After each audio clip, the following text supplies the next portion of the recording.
బాలసుబ్రహ్మణ్యం గారి జయంతిని పురస్కరించుకొని స్థానిక స్వరలహరి కల్చరల్ అకాడమీ పాలమూరు వారు సంగీత విభావరి కార్యక్రమం నిర్వహించడం జరిగింది. ఇందులో భాగంగా బాలుగారి చిత్రపటానికి పూలమాలలు వేసి నివాళులర్పించారు. ఈ సందర్భంగా నిర్వహించిన సంగీత విభావరి కార్యక్రమంలో గాయకులు మేకల శ్రీనివాస్ గారు శంకర నాద శరీరాపర అంటూ, భద్రయ్య మాధవాచారి గారు ఎన్నాళ్ళు వేచిన హృదయం, రామచంద్రయ్య గారు ఏ స్వప్నలోకాల సౌందర్య రాశి, రాచల నవీన్ కుమార్ గారు మాటే రాని చిన్నదాని కళ్ళు అంటూ ఆలపించడం జరిగింది.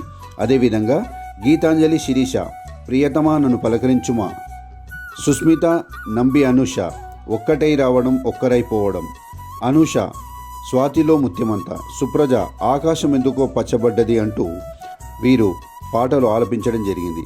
ఈ సందర్భంగా బాలుగారు సంగీత సేవకు అందించిన సేవలను మాధవచారి గారు సంక్షిప్తంగా వివరించడం జరిగింది. ఈ విధంగా జరిగిన సంగీత కార్యక్రమంలో